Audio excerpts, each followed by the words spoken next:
네, 금요일은 든든한 대장 박병주로 시작하겠습니다. MBN골드 박병주 매니저와 함께 할게요. 안녕하십니까? 네, 반갑습니다. 네.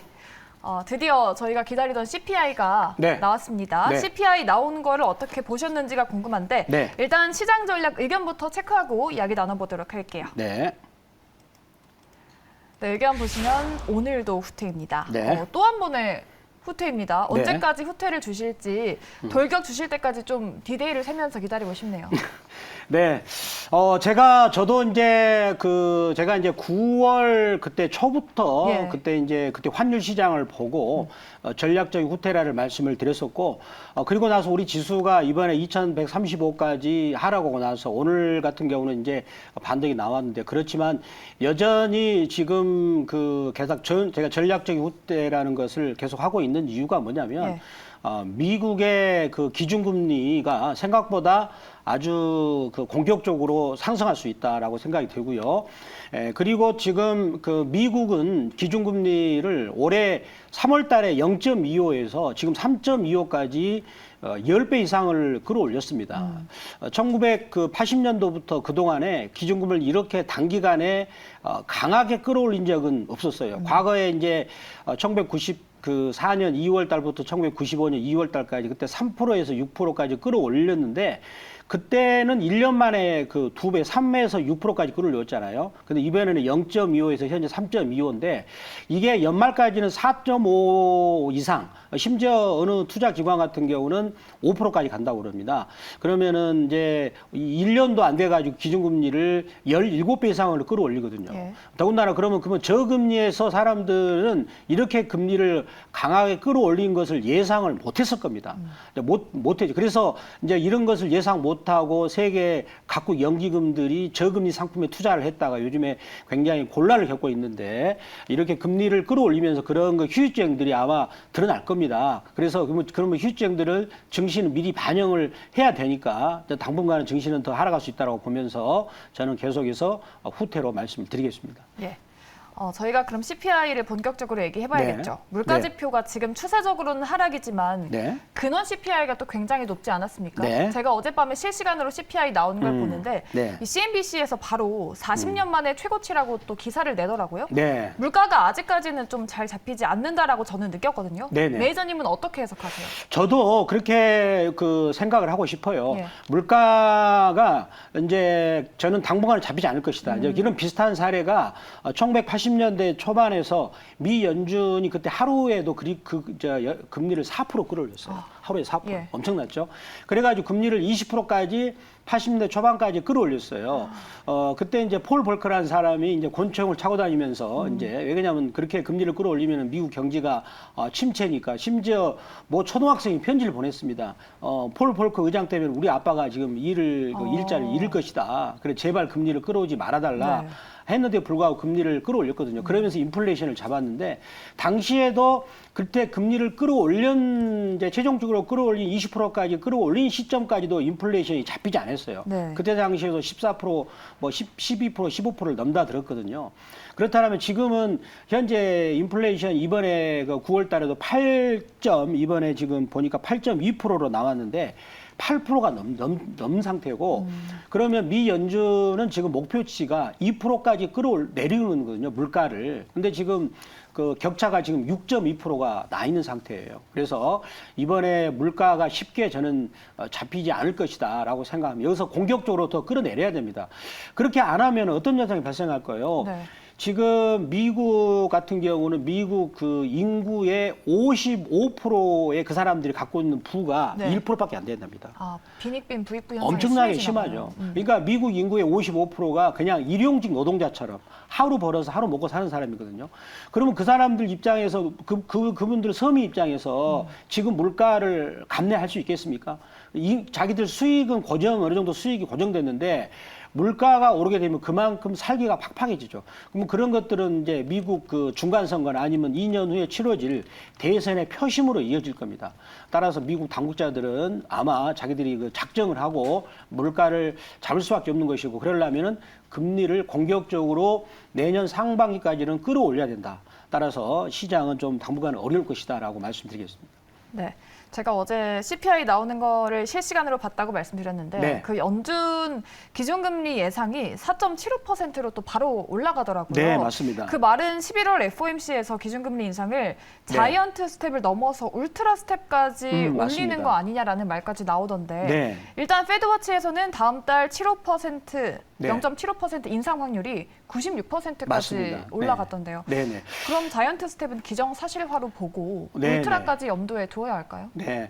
지금 그 일부 투자기관에서는 이제 그렇게도 보고 있어요. 그리고 그 방금 우리 앵커님께서 말씀했던 패드와치죠. 시카고 선물에서 이제 예측하는 건데 그 즉 미 연준이 앞으로 기준금리를 어떻게 올릴 것인가를 이제 시장에서 예측하는 거 프로그램이 있어요. 그게 패드와치인데 그 전일까지만 하더라도 네. 그게 비율이 82%였거든요.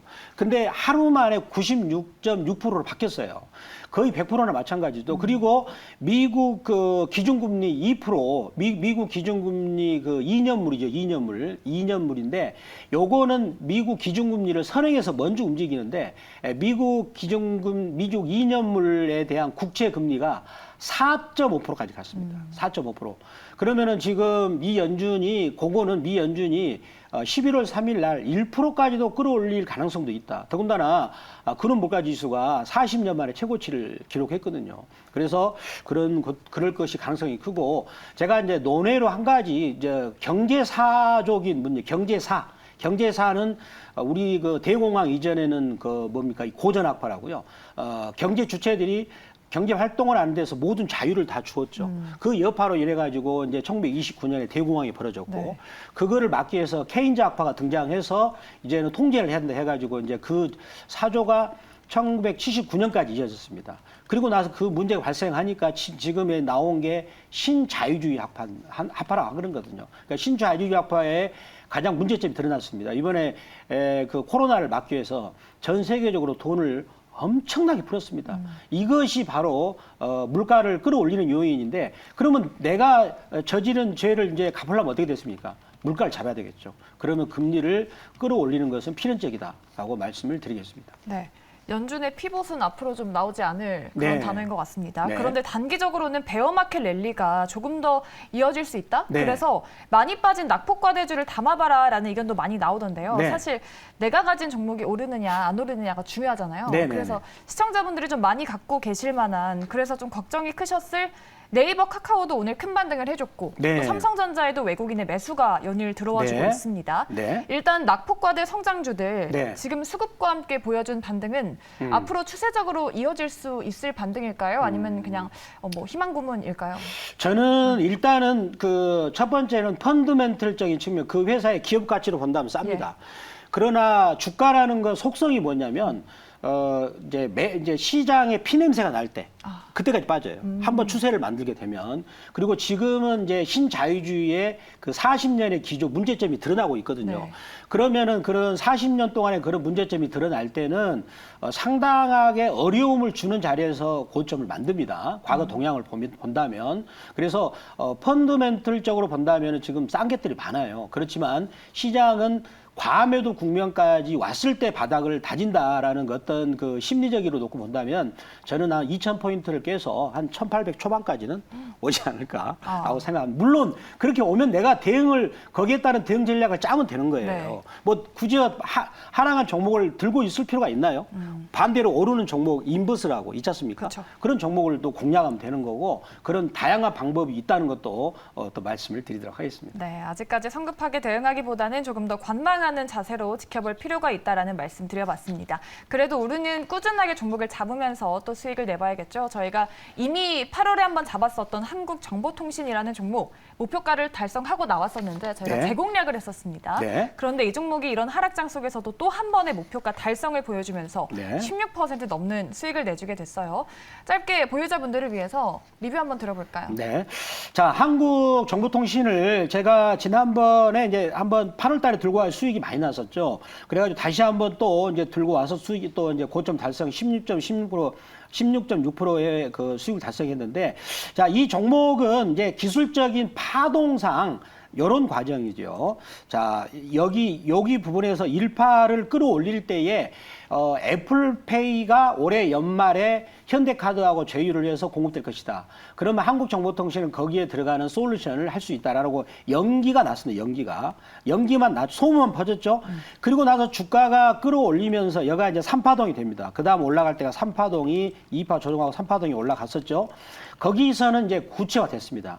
그래서 현대카드 홈페이지 들어가면 실질적으로 애플페이하고 서비스를 한다라는 그런 있어요, 내용이. 그래서 다시 그걸 눌리고 나서 4파 조정, 이번에는 11월 30일 때부터 구체적으로 서비스가 들어갑니다. 그러면 주가는 거기를 향해서 올라가면서 쌍봉을 만들면서 이제 그 하락으로 가지 않을까. 근데 지금은 전반적인 시황이 좀 불안하니까 이런 종목을 이제 저 정보를 얻었을 때 여러분들은 발빠르게 그냥 짧게 치고 나오는 것이 좋지 않을까 말씀을 드리겠습니다. 네, 좋습니다. 한국정보통신 점검을 해드렸고요. 또 매니저님이 오늘도 또 한 번의 전술적인 후퇴를 알려주셨는데 그 안에서 우리의 포트를 좀 지켜줄 만한 공략주 오늘도 2개 가져오셨다고 합니다. 먼저 첫 번째 공략주부터 알아보도록 할게요.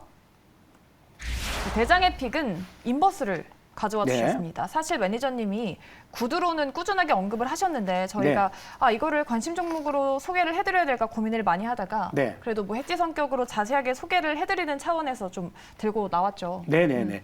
자, 이 종목을 그러니까 이제 이 종목을 제가 들고 온 이유가 맞습니다. 우리 앵커님께서 잘 설명했다시피 해지 차원이죠. 해지라는 건 뭐냐면 앞으로 벌어질 상황이 뻔한데 그것을 내가 미리 대비하자는 거예요. 그러면 저는 앞으로 벌어질 상황 어떤 것을 예측하냐면 우리 지수가 일단 연말까지는 2000포인트 밑으로 하회를 할 수가 있다. 그리고 일시적으로는 1800포인트까지도 올 수가 있다라고 생각합니다. 그러면 우리 지수가 그 정도 오게 되면 지수 하락률은 꽤나 높을 것이고 그리고 일반 종목들은 더 추가적으로 하락할 수가 있을 가능성이 있거든요. 그러면 이 종목 코덱스 이제 KB 스타 200 선물 인버스는 그거를 오히려 역으로 그런 일반 종목들이 지수가 빠졌을 때 일반 종목은 같이 빠지잖아요. 그렇지만 KB스타 200 선물 인버스 같은 경우는 반대로 상승을 하게 되는 거죠. 그런데 이 종목과 비슷한 성질에 있는 종목은 제가 계속 구두로 했다시피 코덱스 200 선물 인버스라는 종목도 있다는 것도 말씀을 드리겠습니다. 그러면 제가 이 종목에 대해서는 현재 첫 번째 이제 들고 온 포인트를 본다면 이제 우리 자막에 했다시피 시장이 하락할 때 올라가고 있어요. 한번 월봉을 한번 보시겠습니다. 자, 월봉을 보면 이거를 연봉으로 보여드릴게요. 연봉으로 보면 올해만 해서 무려 67% 올라갔어요. 67%. 올해 67% 난 종목이 전체 2,000개에서 몇 개나 될까요? 내가 보기에는 아마 10개도 안 될 겁니다. 굉장히 수익이 많이 났어요. 그리고 이제 월봉을 보더라도 거기서 봐야 되는 게 그 파란색 선 있잖아요. 거기 20일 이제 20개월 이동평균선이 방향을 위로 틀었다는 겁니다. 자, 위로 틀었다는 건 추세가 본격적으로 중장기 추세가 위로 돌아가고 있다는 것을 또 말할 수가 있겠고요. 또 한 가지는 또 뭐냐면 이번에 이제 미국 연준이 11월 3일 날 금리 결정을 하게 되거든요. 그리고 또 11월 8일 날 미국 중간선거 결과가 나오고 또 10월 23일 날은 이제 시진핑 국가주석이 3기 주석으로서 이제 3년임이 될 그런 부분이 있는데 정치적으로는 상당히 저는 여러 가지의 불확실성이 많다고 봐요. 지금 미국이 금리를 올리고 있는 것은 그 깊은 내막에는 아마 중국이 더 이상 못 따라오도록 강력하게 견제하고자 하는 것도 저는 있다고 보거든요. 중국에다 인플레이션 수출해가지고 그렇다면 그런 정치적인 일정상 본다면 추가적으로 살아갈 수 있기 때문에 그러면 인버스는 더 올라갈 수 있다라고 생각을 해볼 수가 있다는 거죠. 그래서 이 인버스를 주면 이 종목을 바로 가격 처리 들어갈까요? 네, 가격 전략으로 바로 들어가겠습니다. 자, 1차 목표가는 여기서 240주선 근처인 5,000원까지 말씀드리겠고요. 그리고 손절가는 2,890원 말씀드리고 제가 여기에 대한 또 자선 전략은 오늘 제가 5시 반에 무료 방송하니까 또 추가적으로 말씀을 드리도록 하겠습니다. 네, 좋습니다. 좀 리스크를 해지해보자 하는 차원으로 한번 고민해 보시면 어떨까 싶습니다. 첫 번째 공략주 알려드렸고요. 저희 두 번째 공략주로도 바로 넘어가 볼게요. 두 번째 롯데케미칼 가져와 주셨습니다. 네. 일진머티리얼즈 인수를 또 포인트로 가져오신 걸까요? 네. 자, 롯데케미칼은 이제 최근에 그 동박 업체입니다. 2차 선지 소재에서 그 3대 중요한 그 소재가 동박도 들어갑니다. 예. 들어가는데 양극재, 음극재, 동박, 전해질 이렇게 4대 소재가 있는데 그 동박을 만드는 일진 머티리얼즈를 인수를 했습니다. 인수를 해서 앞으로 성장성이 이제 부각이 되는 건데, 근데 저는 이제 요것도 포인트가 있지만 중요한 포인트가 뭐냐면 이 회사 주가가 지금 얼마냐면 그 16만 원인데 예전에 고점이 47만 8천 원에서 최근에 저점을 얼마까지 빠졌냐면 14만 원까지 빠졌거든요. 그러니까 47만 원에서 14만 원 빠지면 많이 빠졌죠. 네. 많이 빠졌는데 이 회사가 BPS라는 게 있어요. BPS가 뭐냐면 주당 순자산가치예요. 주당 순자산가치는 그 회사의 자산에서 부채를 뺀 거, 즉 순자산을 주식수로 나눠가지고 한 주당 자산가치, 네. 즉 한 주당 청산가치인데 지금 만약에 우리 앵커님께서 이 주식을 16만 원을 샀어요. 네. 근데 만약에 이 회사를 해산하면 내 통장으로 42만 7천 원이 들어온다는 얘기예요. 2배 넘게 들어오네요. 그렇죠. 자기 주당 순자산가치가 42만 7천 원이니까. 그럼 앵커님은 지금 어떻게 하고 싶어요? 당장에 매수를 해산을 하고 해달라. 싶죠. 네. 해산하면 내 돈 들어오니까. 그렇죠. 그 정도로 싸다는 거죠. 그 정도로 싸고 주가도 47만 원에서 지금 16만 원이 많이 빠졌잖아요. 그렇죠. 더군다나 우리나라의 최고의 우량한 회사고요.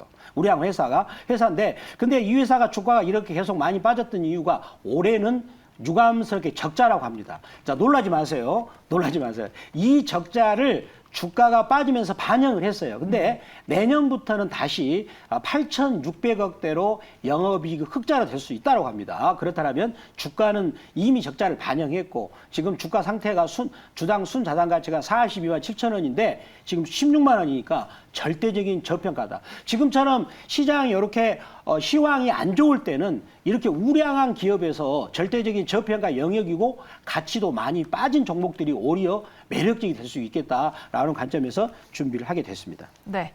차트를 열어본 김에 저희가 또 전략도 바로 세워볼까요? 네. 자, 그러면 가격 전략은 오늘 지금 16만 지금 500원인데 네. 16만 500원에 매수가 되면 매수해도 될 것 같고요. 자, 1차적인 그러면 체결됐을 때 1차적인 목표가는 거기서 10%를 좀 넘어선 영역 18만 원까지 말씀드리겠고 손절가는 14만 원으로 말씀을 드리도록 하겠습니다. 네. 다음 주에 공략할 두 종목 짚어드렸습니다. 롯데케미칼 저희가 가격 전략 18만 원 목표가고요. 손절가는 14만 원으로 이야기해드렸습니다. 네, 오늘은 대부분의 종목들이 상승했던 하루인데 오늘장 특징적으로 올라왔던 종목들 보면서 우리가 가져가야 할 전략들도 바로바로 짜보겠습니다. 네, 오늘은 모든 종목들이 상승했네요. 오늘 신라젠의 상한가와 함께 휴마시스 등 제약바이오가 올라와 있고요. 어제 급락했던 게임주 카카오게임즈의 상승과 함께 위메이드 맥스도 상한가가 두드러졌고 이후에 2차 전지도 좋았죠. 오늘 성우하이텍이 상한가로 마감 짓는 모습이었습니다. 자, 오늘은 주가에 대해서 의견이 엇갈리고 있는 신라젠을 첫 종목으로 보겠습니다.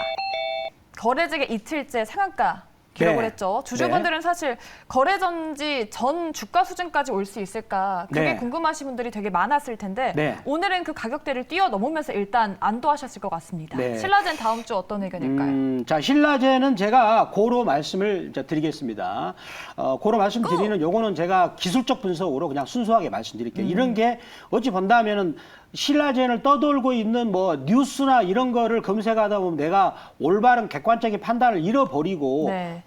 그렇거든요. 그러면 이거를 지금 주가가 말해주고 있는 것들, 그래서 그거는 거래량과 캔들이 말해주겠죠. 그래서 거래량 캔들이 말해준다면 첫날 같은 경우는 지금 거래량이 많이 터졌습니다. 첫날 거래량이 3,024만 주를 터지면서 상한가로 뿜어 올리고 나서 그 다음에 오늘은 그때보다 거래량을 적게, 즉 오늘은 1,171만 주를 만들면서 상한가를 끌어올렸거든요. 그렇다면 이걸 그대로 해석한다면 어제 거래량을 붙이면서 장대 양봉으로 끌어올린 것은 추가적으로 끌어올리는 힘이 있다 볼 수 있겠고, 오늘은 거래량이 줄어들면서 끌어올렸다는 것은 매물이 잠기고 있다, 이렇게 해석할 수가 있겠습니다. 그렇다면 저는 추가적으로 상승할 수 있다고 보고요. 그리고 신라젠 때문에 너무나 많은 개인 투자가들이 고생을 하시고 있는데 매도도 잘 해야 되겠죠.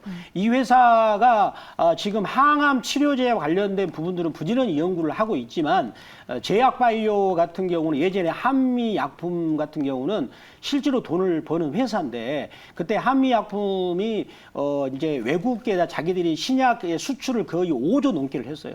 근데 나중에 이게 어떻게 됐나요? 계약이 해지가 됐어요. 돈을 받기로 계약을 하고 계약 인서까지 찍었는데도 불구하고 나중에는 계약이 해지되면서 주가가 많이 빠졌거든요. 그래서 제약바이오는 너무 지나치게 주가가 많이 올랐을 때는 좋은 재료가 나왔을 때 오히려 조심해야 된다. 그러면 이 종목을 대응 전략은 이제 갭 상승 양봉. 이제 갭 상승 양봉 괜찮고, 오늘은 양봉이거든요. 갭 상승 음봉이 나오면서 대량 거래가 터졌을 때는, 그런 경우는 갖고 있는 분들은 정말 긴장을 하면서 매도의 관점을 조심해야 되겠다 말씀을 드리겠습니다. 네, 순수하게 신라젠의 기업 가치보다는 기술적인 분석상으로 다음 주 추가적인 상승에 대해서 알려드렸어요. 네. 신규 매수 하시라는 의견 아닙니다. 언제든 네. 주가 조정이 나올 수 있기 때문에 그 점 꼭 유의하시기 바라겠습니다. 신라젠 짚어봤고요. 다음으로 두 번째 종목은 어떤 종목 볼까요? 네, 그 밑에 있는 카카오게임즈 보겠습니다. 라이온하트 상장 철회 이슈에 큰 반등이 나왔습니다. 이번에 상장 철회한다. 근데 네. 또 아예 철회는 아니잖아요. 네. 뉴스 보니까 뭐 내년 3, 4월 달에 뭐 다시 이야기가 나올 수도 있다라고 네. 하던데, 카카오게임즈는 일단 다음 주는 어떤 의견이실까요? 저는 카카오게임즈를 스탑으로 하겠습니다. 스탑으로 하는 거는 다른 우리 앵커님 뉴스를 이제 참고를 저도 하겠는데, 네. 그런데 중요한 거는 시장이 어떻게 반응을 했나, 그거를 저는 봤거든요. 오. 자, 그러면 오늘 방금 이제 앵커님께서 말씀해 주신 뉴스가 나왔는데 시장 반응을 한번 그래프로 볼까요? 네. 그래프를 보면은 음봉의 대량 거래량이에요. 음봉이라는 것은 매도로 누르는 거를 말해요. 근데 거래량이 늘어났으니까 매도 힘이 더 늘어났다는 거죠. 이거를 그냥 시장에서 그대로 해석해 주는 거예요. 자연스럽게 해석하는 거예요. 근데 그 뉴스를 가지고 내가 하면은, 뉴스는요, 밤이 새도록 그게 무슨 말인지 내 나름대로 해석이 안 됩니다. 예. 왜? 다음날 또 바뀌니까. 그렇지만 시장은 나한테 그대로 말해주기 때문에, 그러면 지금 캔들하고 거래량을 놓고 본다면 매도로 대응하는 것이 낫다라고 볼 수가 있겠고, 참고로 이 회사가 보면 11만 6천 원에서 지금 3만 4,200원까지 많이 빠졌거든요. 우리나라 카카오가 전반적으로 뭐 카카오페이나 이런 회사들이 또 카카오뱅크 이렇게 빠지고 있는데 좀 유감스러워요.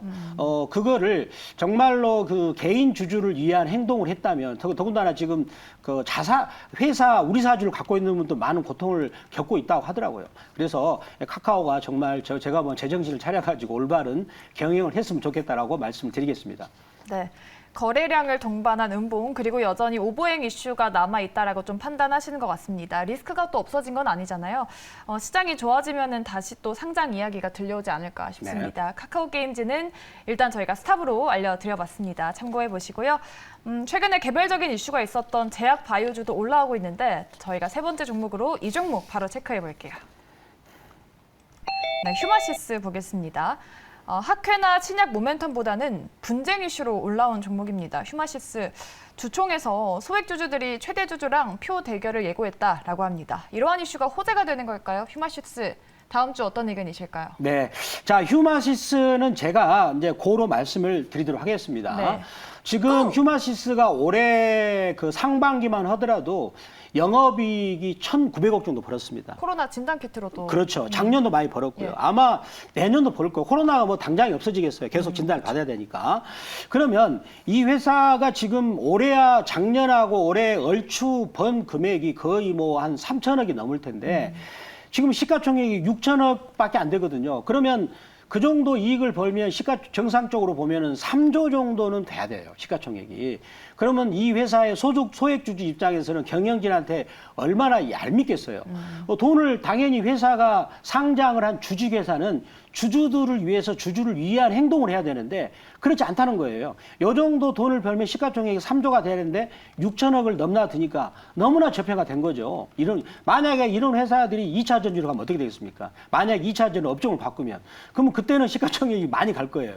2차 전지는 지금 LG 에너지 솔루션이 자기 순이익의 100배를 넘나들고 있으니까요.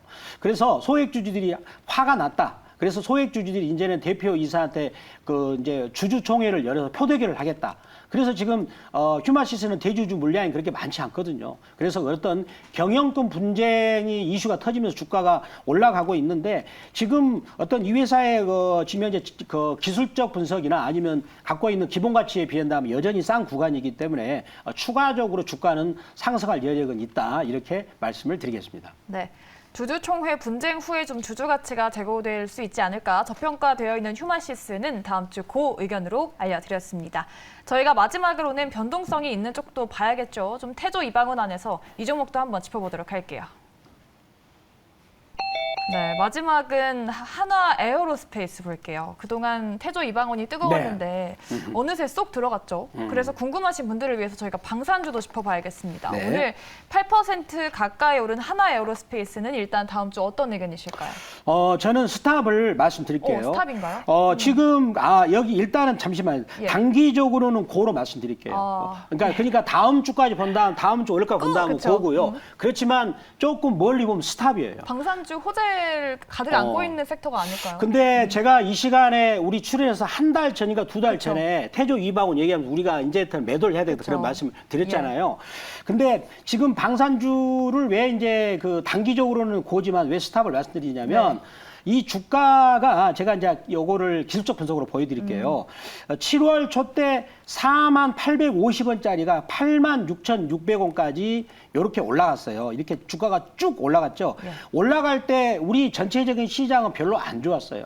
이거 방산주가 물론 우리나라가 요즘에는 뭐 세계에서 가장 빨리 K9 자주포나 탱크도 가장 잘 만들어낸다는 국가로 부상이 됐는데 그러한 것들이 지금 주가에 반영이 됐고 그다음에 또 중요한 거는 지금 우리 시황이 너무나 안 좋아요. 시황이 안 좋을 때는 시황이 안 좋은 상태에서 이 종목도 이제 추세가 꺾여서 내려오고 있는 상황이기 때문에 이럴 때는 좀 보수적으로 볼 필요가 있다라고 말씀을 드리도록 하겠습니다.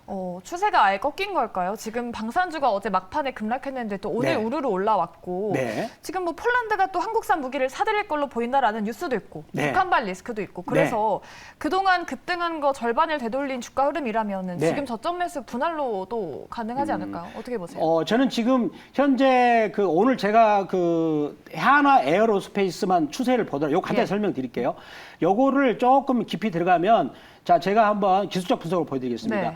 노란색으로 칠한 부분 한번 보여주시면 감사드리겠습니다. 노란색으로 칠한 부분 보시면 거기서 빨간색 선이 61선 수급선이에요. 그리고 파란색 선이 21선 생명선인데 이때 21선이 빨간색 선을 밑으로 뚫고 데드크로스가 나온 거예요. 그러면 나올 때는 오늘처럼 속임수로 반등을 줬다 또다시 한번 재차 저점을 깨는 경향이 강합니다. 그리고 7, 8월 달에 2배 정도 상승을 했거든요. 그래서 이미 다 해먹고 떠났다. 지금은 반등을 노리는 거지. 이제 그런 호재를 이용해서 오히려 이익 실현을 해야 되겠지. 거기서 통해서 기대감을 가지고 매수할 것은 아니다라고 말씀을 드리도록 하겠습니다.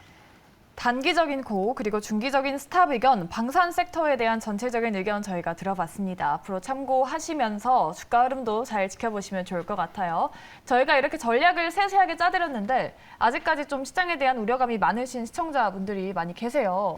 어디로 가면 좀 그런 우려감을 덜어낼 수 있을까요? 네, 제가 오늘은 이제 5시 반에 무료 방송을 하고자 합니다. 왜 그러냐면 지금 시장이 이제 우리 보면 시청자분들이나 투자하는 분들이 지금이 바닥이다. 라는 분들이 거의 90% 정도 되는데 저는 약간 소수설에 입각해서 주식은 원래 소수설에 서는 사람들이 이긴다고 합니다. 속설이 있는데 저는 추가적으로 여기서 매도 클라이막스가 나올 것이다. 그런데 매도 클라이막스가 나오면 손해보고 가만히 있느냐? 아니죠. 그거는 우리가 해지를 하는 게 있습니다. 코덱스 200 선물 이머스나 오늘 KB 스타 200 선물 이머스 가지고 해지하는 방법. 그 하락이 오더라도 이익을 낼 수 있고 그다음에 이제 이제 A파의 저점에서 더 잡을 수 있는 방법을 오늘 제가 5시 30분 무료 방송에서 말씀을 드리도록 하겠습니다. 네, 좋습니다. 매일 우리 시청자 여러분들을 위해서 열심히 또 전략을 짜주시는 박병주 매니저님의 무료 방송에서 여러 가지 시장 전략 아이디어 얻어가 보시기 바라겠습니다. 네, 대장 박병주 함께 하셨고요. MBN 골드 박병주 매니저 수고하셨습니다. 말씀 고맙습니다.